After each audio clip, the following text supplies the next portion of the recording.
अस्सलाम वालेकुम my dear students, उम्मीद है कि आप सब ठीक होंगे। आज बच्चों हमारा लेक्चर नंबर 4 है और हमारी क्लास चल रही है बीबीए थर्ड सेमेस्टर। सब्जेक्ट हम पढ़ रहे थे बच्चों मैनेजरियल अकाउंटिंग।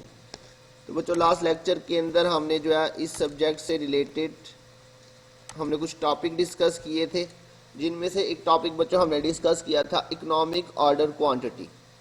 तो कल के लेक्चर में हमने इकोनॉमिक ऑर्डर क्वांटिटी के बारे में डिटेल से पढ़ा था, इसके हमने कुछ फार्मूले भी डिस्कस किए थे। तो मुझे उम्मीद है कि आपने बच्चों वो फार्मूले जो है वो सारे के सारे याद कर लिए होंगे। आज हम उसकी जो है वो एक एक्सरसाइज सॉल्व करेंगे। तो सबसे पहले बच्चों हम इस क्वेश्चन को रीड कर लेते हैं। लिखा हुआ है जी आपके पास, annual requirement of apex limited is 10,000 units, cost to place an order is ₹10 and carrying cost is 10% of unit cost. जी बच्चों एनुअल रिक्वायरमेंट जो मटेरियल की हमारी है वो है 10,000 यूनिट्स और एक ऑर्डर देने पे हमें 10 रुपीज़ जो है वो कास्ट पड़ती है और कैरिंग कास्ट जो है वो हमारी 10% ऑफ यूनिट कास्ट है। और यूनिट कास्ट उसने आपको आगे बताई हुई है, कास्ट पर यूनिट इज़ ₹100। मतलब एक यूनिट की जो कास्ट है वो आपके पास 100 रुपीज़ है और इसका 10% जो है वो आपकी कैरिंग कास्ट होगी। Assume 300 working days in a year. तो फर्स्ट रिक्वायरमेंट में बच्चों उसने पूछा होगा जी आपने इकोनॉमिक ऑर्डर क्वांटिटी कैलकुलेट करना है। तो आपको बच्चों इसका फार्मूला याद होगा। हम फार्मूला पुट करते हैं इसका। बच्चों हमारे पास क्या फार्मूला था जी इकोनॉमिक ऑर्डर क्वांटिटी का, 2 into AR into OC divided by CC। जी बच्चों कल हमने ये सब कुछ डिस्कस किया था। AR का मतलब एनुअल रिक्वायरमेंट, OC मतलब ऑर्डरिंग कॉस्ट और CC हमारी कैरिंग कॉस्ट। तो अब बच्चों इस फार्मूले के अंदर हमने क्या करना है, वैल्यूज पुट करनी है जस्ट, और हमने कैलकुलेशन करनी है। तो आपको बच्चों फार्मूले आने चाहिए, बहुत ही आसान टॉपिक है। अगर आपको फार्मूले आते हैं जस्ट आपने वैल्यूज पुट करनी है और आपका आंसर जो है वो कैलकुलेट हो जाएगा। तो अब इसी फार्मूले में हम क्या करते हैं, वैल्यूज पुट करते हैं और देखते हैं हमारे पास क्या आंसर आता है। तो देखिएगा बच्चों ये आपके पास पीछे क्वेश्चन था इसमें देखिए ज़रा बच्चों, एनुअल रिक्वायरमेंट उसने आपको कितनी बताई हुई है, 10,000 यूनिट्स। ये बच्चों उसने आपको बताई हुई है एनुअल रिक्वायरमेंट कितनी है बच्चों, 10,000 यूनिट्स। तो ये जाके फार्मूले के अंदर बच्चों पुट करते हैं, 10,000 यूनिट्स हमारे पास एनुअल रिक्वायरमेंट है। यहाँ पे आ जाएगा 10,000 यूनिट्स। और ऑर्डरिंग कास्ट बच्चों उसने आपको बताई थी यहाँ पे, cost to place an order is ₹10। जी बच्चों एक ऑर्डर प्लेस करने पे हमारी जो ऑर्डरिंग कास्ट आ रही है वो हमारी कितनी है, 10 रुपीज़। तो ये बच्चों हमारे पास यहाँ पे आ जाएगी ऑर्डरिंग कास्ट ₹10। ये बच्चों कोई भी करेंसी हो सकती है, डॉलर्स में, रुपीज़ में, कुछ भी हो सकता है। तो जो भी क्वेश्चन में लिखा हो, कोई सी भी करेंसी हो, वो आपने यहाँ पे लिख लेनी है। अच्छा बच्चों यहाँ पे ये जो हमारे पास मटेरियल है ये भी किसी भी चीज़ में हो सकता है, यूनिट्स में भी हो सकता है, केजीज में भी हो सकता है, पाउंड्स में हो सकता है। तो जो भी हो बच्चों आपने यही फॉर्मूला लगाना है, चाहे यूनिट्स हो, केजीज हो, पाउंड्स हो, रुपीज़ हो, डॉलर्स हो, जो भी करेंसी हो बच्चों आपने यही फॉर्मूला लगाना है। उसके बाद बच्चों कैरिंग कास्ट के बारे में उसने हमें बताया था कि 10% ऑफ यूनिट कास्ट। ये इसने कहा था जी कैरिंग कास्ट जो है वो 10% ऑफ यूनिट कास्ट है। अब हमारी यूनिट कास्ट कितनी है, कास्ट पर यूनिट उसने बताया था बच्चों 100 है। तो 100 का आपने कितने परसेंट लेना है बच्चों, 10% लेना है। तो ये अपने बच्चों कैलकुलेटर के साथ इसको सॉल्व कर लेना है। इसको भी हम सॉल्व करके देखते हैं हमारे पास कितनी जो है वो कैरिंग कास्ट आती है। तो कैरिंग कास्ट आपने बच्चों किसके ऊपर लेनी है, यूनिट कास्ट के ऊपर। तो यूनिट कास्ट हमारी बच्चों कितनी थी, 100, और इसके ऊपर बच्चों 10% आपने लेना है, 10/100 करेंगे। तो ये बच्चों आपके पास 10 जो है वो आपके पास कैरिंग कास्ट आ रही है। तो कैरिंग कास्ट बच्चों कितनी आपके पास आ गई, 10। किसके ऊपर आपने लेनी है, हमेशा यूनिट कास्ट के ऊपर। अच्छा बच्चों यहाँ पे आपको एक और बात बताता चलो, यहाँ पे तो उसने मेंशन कर दिया हुआ 10% ऑफ यूनिट कास्ट। लेकिन अगर बच्चों क्वेश्चन के अंदर उसने ये मेंशन ना भी किया हो, जस्ट ऐसे ही लिखा हो कैरिंग कास्ट इज 10%, और आगे ये मेंशन ना हो कि यूनिट कास्ट का लेना, तो बच्चों याद रखिएगा कैरिंग कास्ट हम हमेशा लेते ही यूनिट कास्ट का है। तो उसके साथ मेंशन हो या ना मेंशन हो, हमने हमेशा कैरिंग कास्ट यूनिट कास्ट के ऊपर ही चार्ज करनी है। तो 100 उसकी कैरिंग यूनिट कास्ट इसका 10% लिया तो वो 10 रुपीज़ आ गए। तो कैरिंग कास्ट भी बच्चों हमारे पास कैलकुलेट हो गई है, वो कितनी आ गई है, कैरिंग कास्ट भी हमारे पास बच्चों 10 ही आ गई है। तो ₹10 हमारी कैरिंग कास्ट भी आ गई। जी बच्चों अब आपने क्या करना है, ये सारा फार्मूला आपने बच्चों इसकी कैलकुलेशन करनी है। तो कैलकुलेशन के अंदर बच्चों मल्टीप्लाई करना है आपने सबसे पहले, तो 2 इंटू 10,000 और इंटू 10। तो इसको मल्टीप्लाई करके देखते हैं हमारे पास कितना आता है बच्चों, 2 मल्टीप्लाई बाय 10,000 और मल्टीप्लाई बाय 10। तो ये आपके पास ऊपर बच्चों टोटल कितना आ रहा है, 2 लाख आपके पास ऊपर वैल्यू आ रही है टोटल। तो इसको फार्मूले में फर्दर पुट करते हैं हम। यहाँ पे आपके पास बच्चों टोटल कितनी वैल्यू आ रही है, 2 लाख जी। और नीचे आपके पास बच्चों 10 ही आ रहा है। तो अब क्या करते हैं, इसको डिवाइड कर देते हैं 10 के साथ। 2 लाख को 10 के साथ डिवाइड करेंगे तो ये बच्चों आपके पास कितना आ जाएगा, 20,000 आपके पास आ जाएगा टोटल इकोनॉमिक ऑर्डर क्वांटिटी। ये बच्चों आपके पास 20,000 अब आ जाएगा।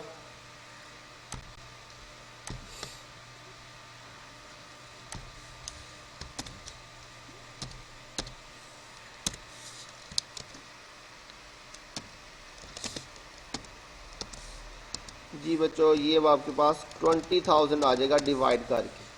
2 लाख को हमने 10 पे डिवाइड किया। अब बच्चों आपने इसका क्या करना है, अंडर रूट ले लेना है। 20,000 का अब आपने क्या लेना है, अंडर रूट लेना है। तो ये बच्चों आपके पास कैलकुलेटर होंगे, आपने कैलकुलेटर के साथ जो है इसका अंडर रूट लेना है। अंडर रूट 20,000 का, तो ये बच्चों आपके पास आ रहा है 141.42। तो बच्चों ये हम पॉइंट के बाद इग्नोर कर देते हैं, तो ये हमारे पास आ जाएगा 141। EOQ हमारे पास बच्चों कितना आ जाएगा, 141 हमारे पास जो है वो EOQ आ जाएगा टोटल।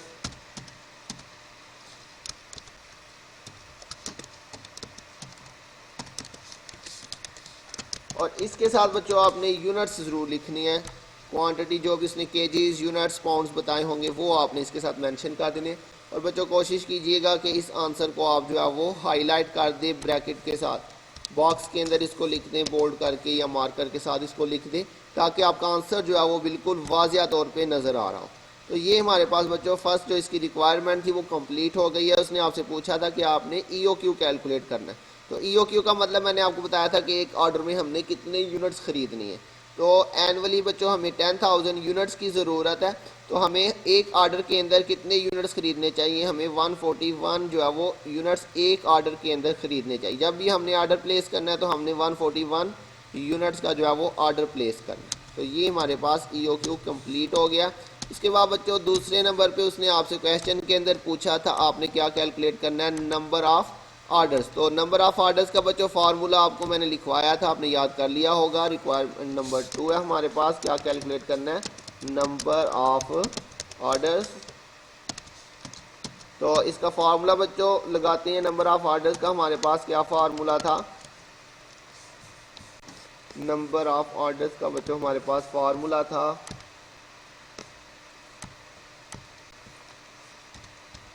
और इसके लिए बच्चों मैंने आपको कहा था हम लिख सकते हैं NO कैपिटल। ये NO मतलब नंबर ऑफ ऑर्डर्स। इसका फॉर्मूला था annual requirement divided by EOQ। ये बच्चों मैंने कल आपको इसका फॉर्मूला लिखवाया था। तो अब इसमें वैल्यूज पुट करते हैं। एनुअल रिक्वायरमेंट हमारे पास गिवन थी बच्चों क्वेश्चन के अंदर, 10,000 यूनिट्स थे हमारे पास। तो एनुअल रिक्वायरमेंट बच्चों आ जाएगी 10,000 यूनिट्स। और EOQ बच्चों जो हमने अभी कैलकुलेट किया 141, ये हमारे पास 141 यूनिट्स आ जाएंगे। और बच्चों इसको अब हम डिवाइड कर लेते हैं। तो डिवाइड करके देखते हैं हमारे पास कितने जो है वो नंबर ऑफ ऑर्डर्स आ जाते हैं। ये 10,000 को आपने डिवाइड कर देना है 141 के ऊपर। तो ये बच्चों 70.9 है, तो इसको हम राउंड ऑफ कर दे तो 71।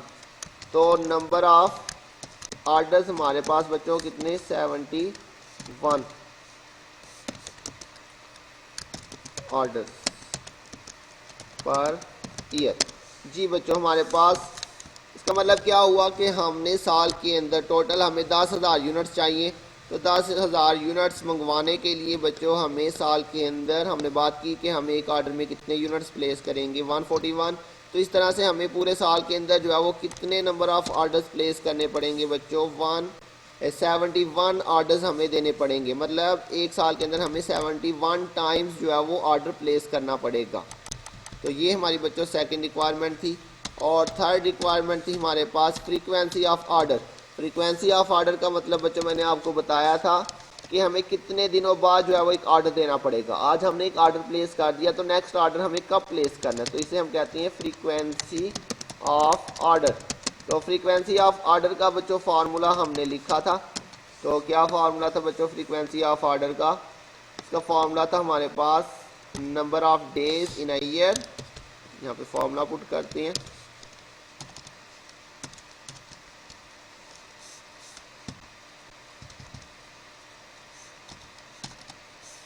जी बच्चों, फार्मूला था हमारे पास number of days in a year और divided by number of orders, number of orders. तो ये बच्चों हमने कल इसका फार्मूला लिखा था, ये आपने याद कर लिया होगा।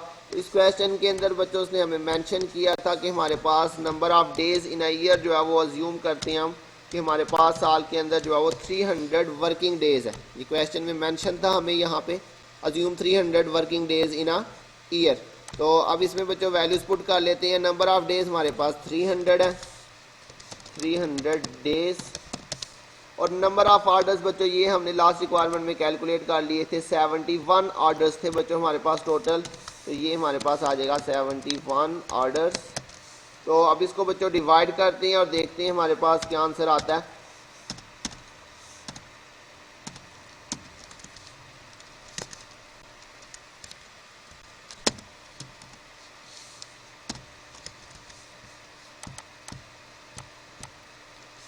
जी बच्चों 300 डेज है हमारे पास टोटल और इसको नंबर ऑफ ऑर्डर 71 पे हमने डिवाइड किया तो 4.2, तो 4.2 22 डेज। जी बच्चों हमने 4 डेज के बाद ऑलमोस्ट जो है तकरीबन हमने आफ्टर 4 डेज आज हमने अगर ऑर्डर प्लेस किया तो हमें हर 4 दिन के बाद जो है वो एक नया ऑर्डर प्लेस करना पड़ेगा। तो ये है फ्रीक्वेंसी ऑफ ऑर्डर।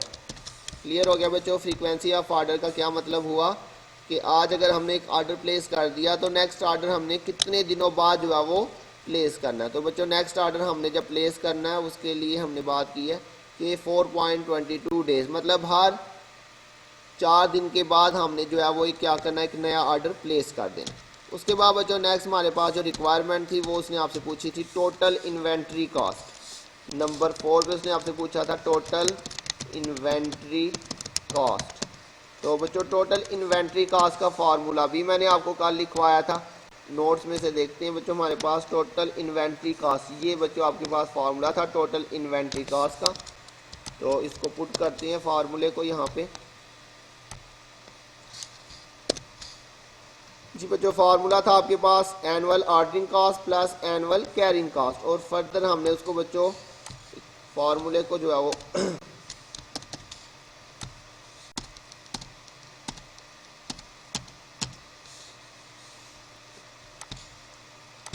जी बच्चों ये लैपटॉप पे थोड़ी सी वर्किंग करनी पड़ रही है, आपने इसको मैनुअली ही करना है, तो आपने इसको सिस्टम पे नहीं करना। जी बच्चों अब इसमें हमने जस्ट वैल्यूज़ पुट करनी है, सारा डाटा आपके सामने है। AR भी हमारे पास गिवन है, OC भी गिवन था। तो अब जस्ट हमने इसके अंदर बच्चों क्या करना है, वैल्यूज़ पुट करनी है। इसमें हम वैल्यूज़ पुट करते हैं और देखते हैं हमारे पास एनुअल जो कॉस्ट आती है वो कितनी आ जाती है। हम इसको बच्चों नीचे ले जाते हैं नेक्स्ट पेज पे। जी बच्चों इसके अंदर वैल्यूज़ पुट करनी है हमने जस्ट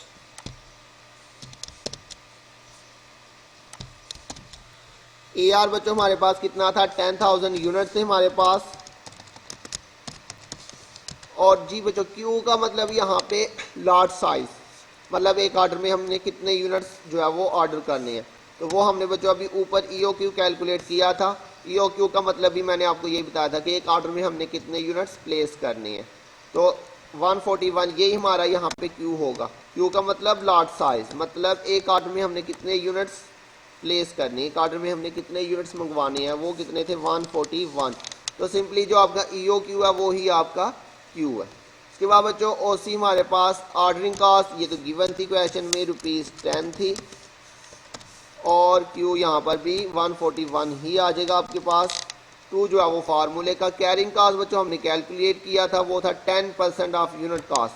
तो यूनिट कास्ट का हमने 10% लिया था बच्चों। कैरिंग कास्ट वो भी हमारे पास ₹10 ही आई थी, ऊपर से आप बच्चों देख सकते हैं।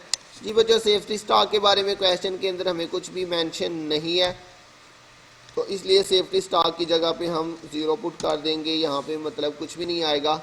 तो फार्मूला आपने बच्चों कंप्लीट याद रखना है, चाहे सेफ्टी स्टॉक दिया या नहीं दिया, तो आपने फार्मूला इसका कंप्लीट ही याद रखना है। तो ये बच्चों अब हमारे पास सारी वैल्यूज़ जो है वो हमने पुट कर ली हैं। अब इसको हमने जस्ट सॉल्व करना है।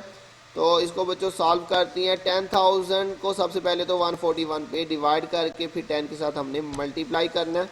तो 10,000 डिवाइडेड बाय 141 और मल्टीप्लाई बच्चों आपने 10 करना है, तो ये आपके पास 709 ये आपके पास बच्चों आ रही है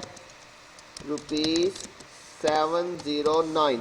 ये आपके पास बच्चों एनुअल ऑर्डरिंग कास्ट आ चुकी है। और इसके बाद बच्चों आपने इसमें एनुअल कैरिंग कास्ट जो है वो भी प्लस करनी है। तो इसका फार्मूला था आपके पास 141 डिवाइडेड बाय 2 और मल्टीप्लाई बच्चों 10 करेंगे इसको, तो ये आपके पास 705 आ रहा है, ₹705। तो ये बच्चों हमारे पास इन दोनों का टोटल कर लेते हैं। तो ये आपके पास 705 प्लस 709, तो ये आपके पास 1414 ₹1414।